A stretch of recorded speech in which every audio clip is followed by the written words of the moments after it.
As Jen and her family traveled up a mountain road, a call from search and rescue came through.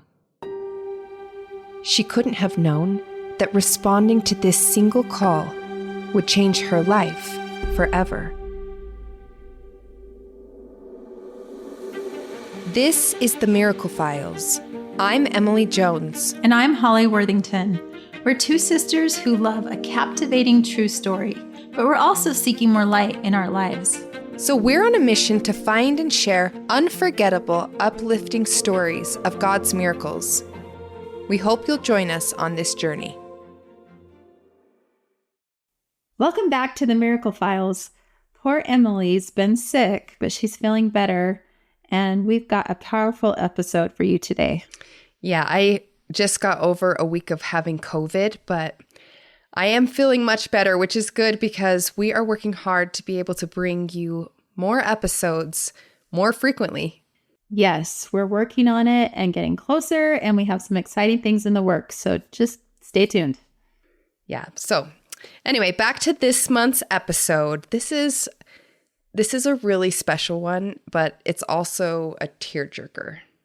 Yeah, you may want to keep a box of tissues close by, but stay with us because you'll be glad you did.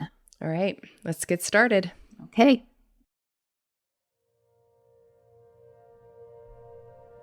Jen Weir and her family had been eagerly anticipating March 27th, 2021. They headed out in their Jeep that morning for their final ski trip of the season, a family tradition. Jen's husband, Tyler, a 35-year-old master sergeant in the Montana Air National Guard, had been on the ski patrol for 3 years. Skiing was an integral part of their family life. Along with their 2 sons, Wyatt and Weston, and their daughter Wakely, they were en route to the mountains, nearly at the point where they would lose cell service. Just then, they received a call from search and rescue. Both Jen and Tyler served as members of the local search and rescue unit. They enjoyed volunteering, but today was designated as family time. They didn't want to cancel their plans with their children, so they decided to let the other members of the search and rescue team handle the call and kept driving. But as they continued up the road into the mountains, they couldn't help themselves. They looked at one another, reading feelings of guilt on each other's faces. Someone needed their help, and they both knew they couldn't really ignore the call. Together, they decided to postpone their skiing plans and respond. They called back and said they would be coming to assist with the rescue operation. They then discussed what to do with their kids. They had a friend who was also heading up to the ski hill that day. Here's Jen. So I texted him to see if he could meet us, and we would give our kids to him so he could take them up to the ski hill, and then we'd meet him as soon as we were done. As Tyler and Jen drove up the rolling hills of the highway, they saw their friend appear over the horizon, driving towards them. And so he'd pulled over to the side of the road, and we saw him coming. Tyler decided to make a U-turn to meet his friend on the other side of the road. A split-second decision, and a devastating one. What Tyler didn't realize was that right at that moment, a semi-truck was also hurtling towards them, just over the hill, just out of sight.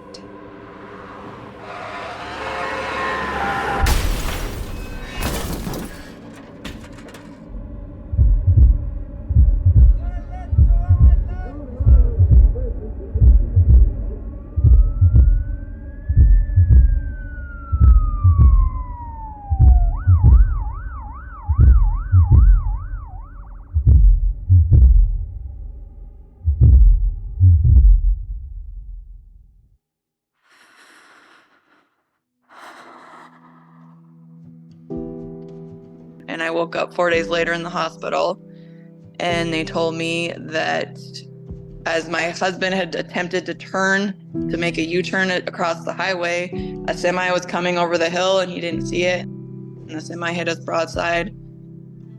And so my husband, he was 35, and my 9-year-old son were killed on impact. Killed on impact. The doctor's words rang in Jen's ears. Jen had lost her husband and precious 9-year-old boy in an instant.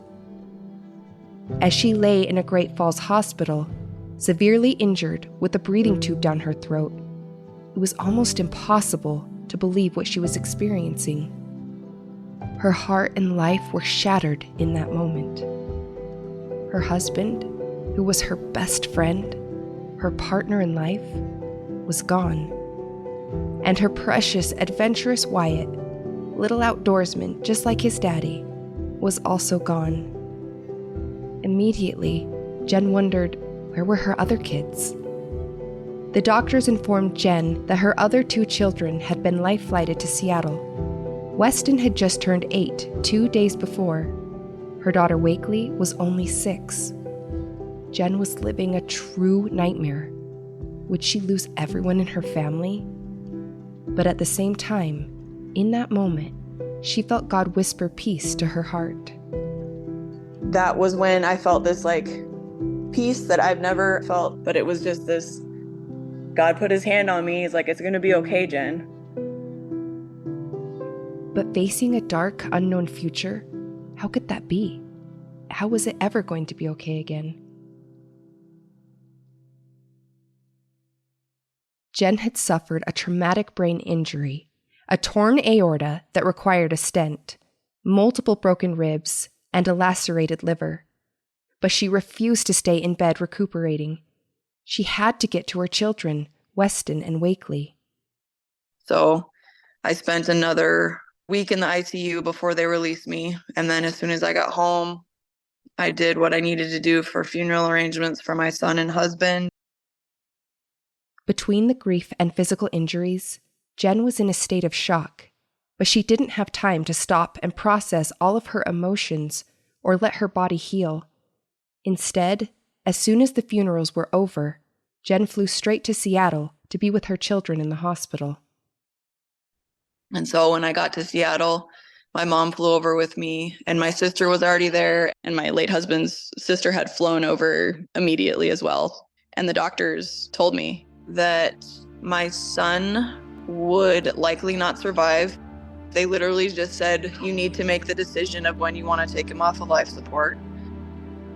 Jen had already dealt with so much grief and loss. How could she take any more? And I was like, what do you mean? And they're like, if he survives, he'll be a vegetable. He will not have a quality of life. He'll just be a body, basically. Jen's sister Jessie could see Jen's devastation and immediately came to her defense. And my sister was like, if this was your child, what kind of thoughts would be going through your mind right now? And do you know for sure that's what's going to happen? And anyways, eventually he left the room. But so that was kind of the prognosis. They just told me the only part of his brain that was not damaged was the size of a walnut. And so they're like, he will not survive. And like I said, if he does, he will not be a boy. He'll just be a body. Jen was also informed that Weston's little sister, Wakely, would survive, but would have lifelong struggles. By the time I got there, my daughter had regained consciousness. She was speaking. Her TBI was not as severe as my son's, thankfully. She had a few physical problems, like she couldn't walk. She had a limp on one leg, and her left arm was very weak. And so they kind of gave her a really bad prognosis, saying she's going to survive, but she's going to have problems with organization. She'll never be able to read or do math like she used to. And she was in kindergarten at the time. So basically the same thing, she's going to be a mess of a person. She's going to survive, but she's going to have a lot of problems along the way. Jen stood in the hospital, a broken woman, staring at an unfathomable future. From what the doctors were telling her, everything felt incredibly bleak. But one thing the doctors didn't count on was Jen's faith.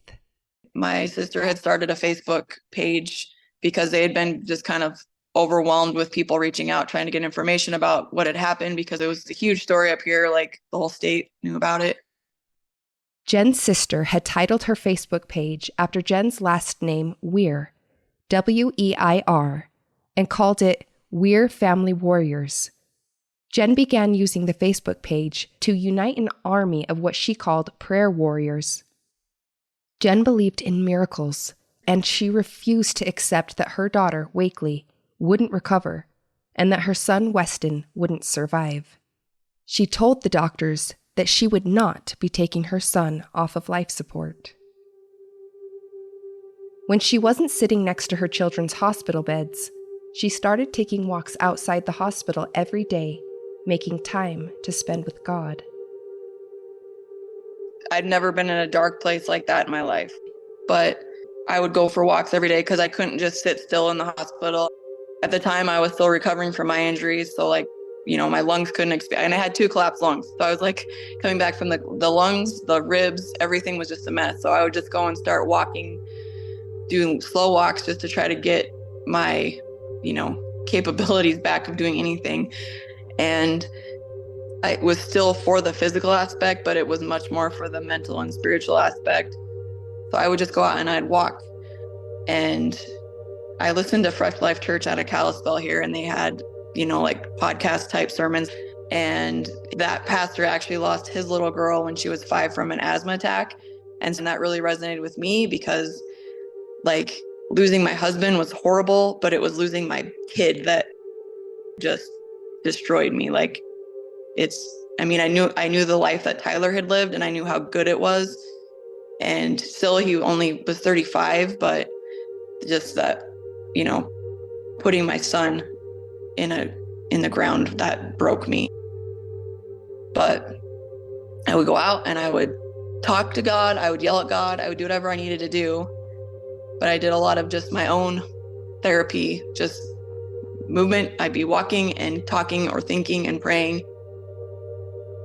Jen knew God was in control, and that even the doctors couldn't know for sure what was going to be the outcome for her children. She trusted that if God wanted to heal her children, He could. In the hospital, the staff had lovingly nicknamed Wakely Dragon Princess, as her strength and resilience mirrored that of her mother. Wakely was eventually discharged after 6 weeks, her prognosis improving steadily. She returned to school and, under the guidance of a dedicated teacher, began to excel in her studies. But Weston was another story. Jen's mother came to stay with Wakely in Great Falls, allowing Jen to stay by Weston's side in Seattle. Weston remained in critical condition. He relied entirely on a feeding tube, his condition far from hopeful. However, as the weeks marched on, so did Jen's faith. She knew that first day, while lying in a hospital bed herself, that God had made her a promise that everything would be okay again, and she refused to believe otherwise. Finally, in July, after 4 months, Weston was released from the hospital. And when he got released, he could not speak, he could not eat. He was on a feeding tube, in a wheelchair, very blank. He could not communicate at all with us. Crying was about all he could do. So it was not a very, a good state, I guess. So we got home and I just picked up and just kind of kept doing everything I could with him. We had in-home therapists coming, physical therapy, occupational therapy, and speech therapy. And they would come a couple times a week and work with him. And I was just doing as much research as I could, trying to find places I could take him to get intensive therapy, because in my mind, we need to do it right now, and the sooner the better, because we don't want to lose anything. And they all fell through, which was God telling me that He had it. It wasn't up to me to fix my son. He was going to take care of things. And so we just kept trooping along. And then I started feeding him pureed foods. And we slowly started building up until he was eating and swallowing like he was supposed to be, and was eating normal table food like we were. Yes, the doctors had told Jen her son would never be a boy, but only a body. But the doctors couldn't have been more wrong. That little boy was still in there, and he was still fighting alongside his mama. 7 months passed. And then in October of that year, he just started talking. And we'd been working with him and he could say like one word at a time. It took him a ton of effort, like to say mom. It was like, ma. Like it just took everything he had to get one word out. Here's Weston saying his ABCs around that time. Okay, what's our alphabet? A, B, C. Then what? E. Yep. Yep. H. Then what's after H? I. J. K. Then what? L. Then what? Yep. Then what? Then what? O. P. Then what? Are you getting tired? Q. Yep. Then what? It was a miracle that Weston was talking at all, even if he could only say one-word sentences. This continued until one morning later that October. And that morning he got up and I got him dressed and we came out to the kitchen and his sister liked to tell him to say things. And so she's like, Weston, say beer. And so he said, beer. And then I said, Weston, why did you say beer? And he goes, because Wakely told me to. I was screaming, and my daughter, it was just her and I and him here that day, and I started screaming, and she's like, what's going on? I'm like, Weston just said a whole sentence, honey. Weston was talking. He was healing. He was defying all of the odds. And that was his first complete sentence, and it just, boom, it was there. And the next morning, I'm like, what do you want for breakfast? He goes, I want some pancakes. Like, he was just talking. Everything he wanted to say, he said. Jen's dedication to her children and to God, along with her army of prayer warriors, were truly bringing miracles to pass. A year went by, and Jen continued to work with her children and see big improvements. She held everything together, but she was exhausted. She started to wish she had someone there beside her to help her carry the weight she bore on her shoulders. She told God how she was feeling. She missed her husband desperately, but her heart began to open to the possibility of someone else coming into her life. And that's when she met Justin, a friend of Tyler's sister. I met him actually once at her wedding when she got married, shook his hand, and then that was the end of it. And the year after our accident happened, he was working here in Great Falls, and he found me on Facebook and messaged me to ask if I needed help with things because he knew about our wreck and stuff and knew, I was on my own. And, he's like, do you have any projects you need done or anything like that? Because I've got time in between my shifts I could help. And so I was like, yeah, actually, I have a whole bunch. You might not want to ever offer to help me again, but I have a lot of stuff that needs done. And so he was getting off a shift one morning and I said, well, let me go buy you breakfast because you're just getting off of work and then I'll go show you, some of the stuff that needs done. And so, yeah, we met and kind of just hit it off. And I had told God, I'm like, if you're going to bring a new man to me, you have to bring him to my door because I'm not a socializer. Like, I can't go out because I have my kids at home and it's just me. And so he literally brought Justin to my door and was, somebody that does everything that we need. So Justin was an answer to Jen's prayers. He immediately stepped in to support Jen and her kids any way he could. Eventually, Jen and Justin got married. And last fall, their family received another miracle. 2 little twin boys. In honor of Jen's belated husband and son, their names are Jackson Tyler and James Wyatt. And 2, that was a huge surprise, but we got 2, and my husband was like, you lost 2 and then God gave you 2 back. So I think that's kind of a fair deal. I'm like, yeah, it is. I was still very terrified to have twins, but they're very good little babies. So I'm very grateful for it. But yeah. And Weston continues to improve.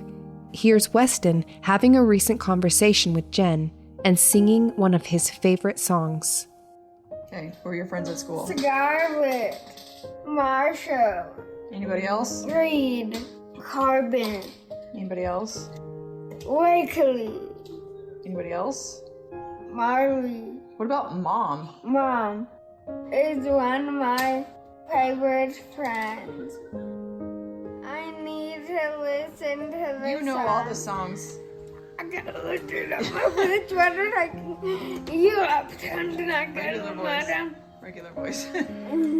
Got a little Listen on my boots. Taking you downtown tonight. Got a little man on my wheels, but they're gonna shine in the neon light. Gonna hit the cop, gonna get her. I burn up like neon lights. Got a little dirt on my boots, but we're gonna dance the dice right off them tonight. Yeah, girl. Good job. Jen is thrilled with Weston's progress, but she says he's not done yet. In the last couple of months, there's been a few times now where it's just been him and I, and it's just like regular Weston, like not TBI Weston, not anybody than what he's supposed to be. So it's like his little brain is just slowly coming back to where it's supposed to be. And I'm like, that's only 3 years in. So I can only imagine, he's 11 right now. So when he's 18, I'm very excited for his future because I know he's going to have a really good life. Joy has returned to Jen's and her children's lives. I don't know. I just kind of found myself, I managed to find my way from the dark back up to the light. There's still bad days, but there's so much good in all of our days. We went for a little outing for Mother's Day on Sunday, and I took a picture of my daughter pushing my son in his wheelchair, and it just I just wanted to cry because I'm so grateful. Those two have turned into such amazing little people, and she's 9 and she acts like she's 30. She's so mature and she has the biggest heart I know, and he's older than her, but she takes such good care of him. I'm just honored to get to be their mom, and I lost my son, but I got to keep these two, even though I probably shouldn't have got to keep them, but they got to stay, and I'm just I'll never not be grateful for being able to be their mama. So Jen's whole family will always be grateful for Tyler and Wyatt as well. Jen smiles when she remembers them. So my husband was a 6'4", just crazy man. He was just happy. He always had this big old grin on his face. He embarrassed his kids. He was just the one, I would be in a rut of being grouchy or something, and he would always pull me out of it. And he loved his kids. They were his life. And yeah, he was just a really, really good guy. And then Wyatt was my little outdoorsman. He was just always outside, didn't matter. He was always on his bike or hunting gophers out in the pasture. And he just loved baseball.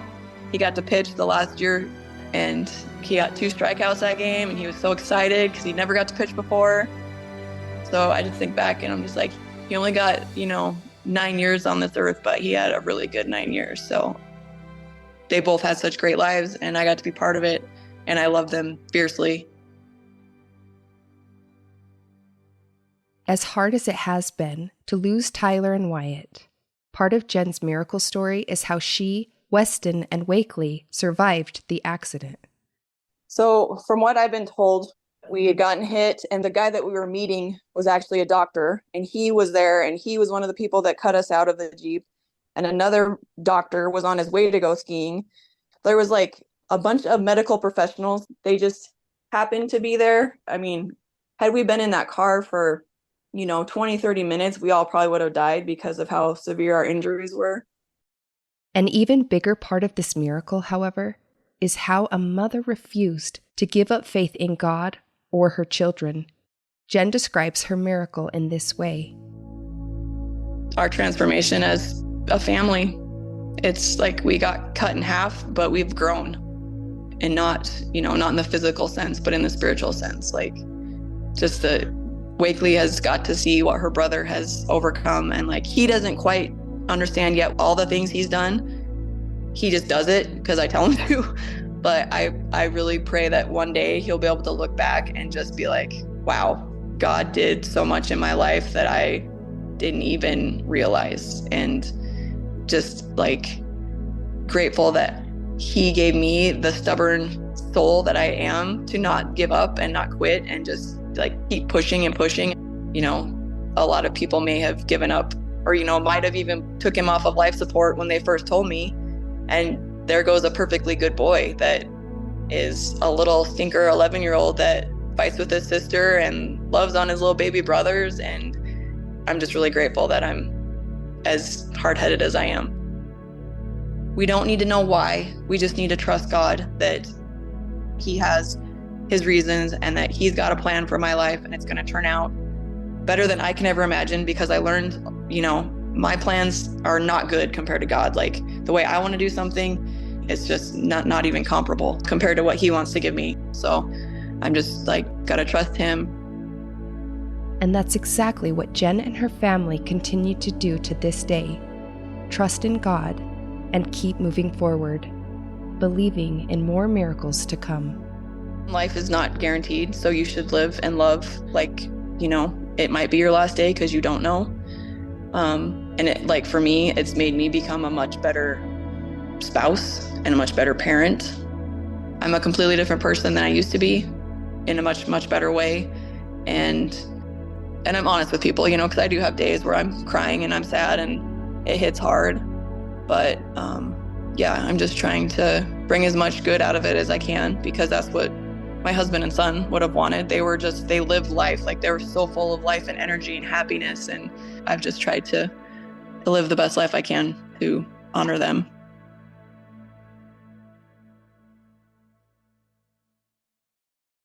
I am amazed that you got through narrating that episode without crying. Well, the reality is I did cry many times as I was reading and editing this story. And I know that you cried a lot as you were writing. I did. I pretty much bawled my eyes out the whole time. Mm-hmm. But it's such a beautiful testament to the power of faith and community and I mean, a mother's love. It's just amazing. Yeah. I know. I was really touched by how devoted she was to her children, even while she had all of these crazy, terrible things happening in her life. I mean, her love for her children was just so inspiring. It's true. And she had some serious injuries herself, Mm-hmm. but she just kept going because she knew her children needed her. And she had to plan absolutely heartbreaking funerals and then get to her kids right after. And after attending the funeral for her son and her husband, can you imagine how hard that would have been to then have to be faced with that decision of whether or not to take your child off of life support? Oh my gosh. Just crazy. So hard. And I'm so glad she didn't listen to the doctors. Mm-hmm. I know there are times when taking a person off of life support is necessary. Right. But Jen knew God had a different plan for her son and was a relentless advocate for him. She's still a relentless advocate for him. Yeah. And to be able to see Weston's progress, it's so incredible. You can actually go to their Facebook page. Again, that's Weir, W-E-I-R, Family Warriors. And there are a bunch of pictures and video of Weston and their family. And it's just so amazing to see how powerful their faith was. And they had so many family members and friends who were just behind them and supporting them. Yeah, their community really rallied around them. In fact, there was a nonprofit called the Tunnel to Towers Foundation that even paid off Jen's mortgage. So cool. And that alone, I know, it's so cool.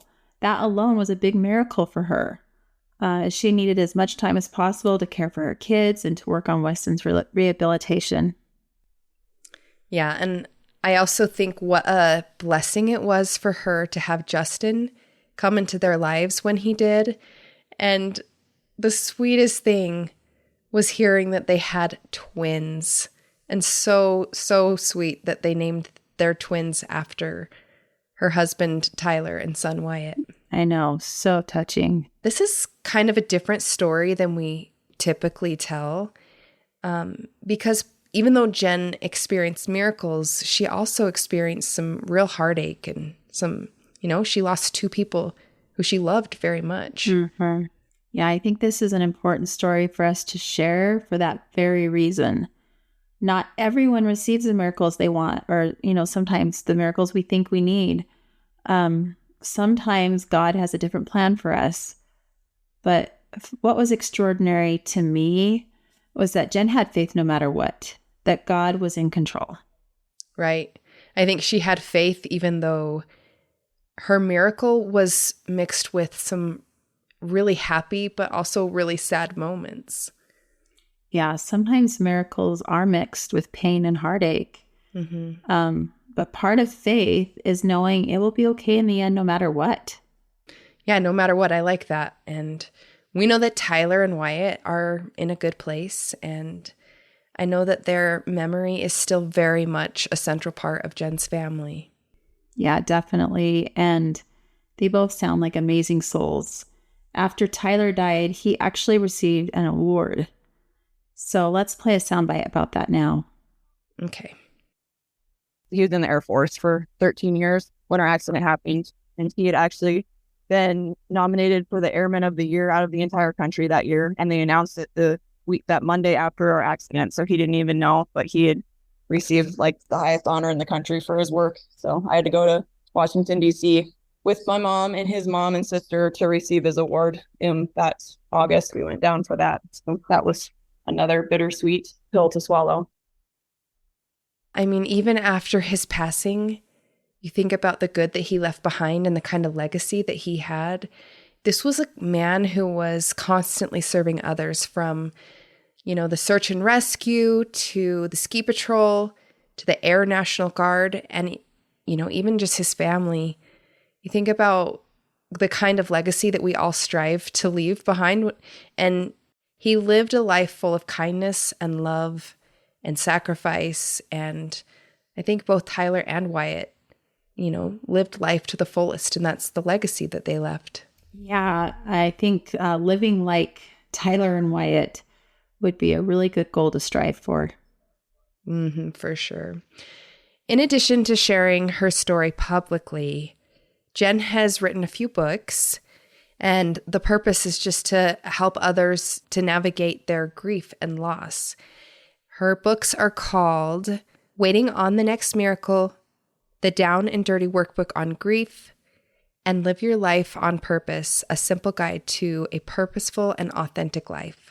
Yes, we want to thank Jen so much for sharing her story with us. I know it's probably not easy to share, but we are so grateful for her courage and her example of how she lives her life despite what she's been through.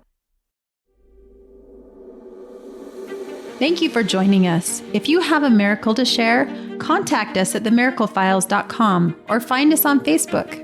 We'll post new episodes on the first day of each month. And if you enjoyed this podcast, please share it and leave us a review. Join us next time as we discover more of God's miracles. And don't forget to look for His light in your own lives. If you'd like to support us on Patreon so we can produce more episodes like this, go to patreon.com/The Miracle Files. You'll get exclusive access to photos, videos, articles, and other content you won't find anywhere else. We'll also have live chats, and we'd love to interact with you there. Thank you so much for your support.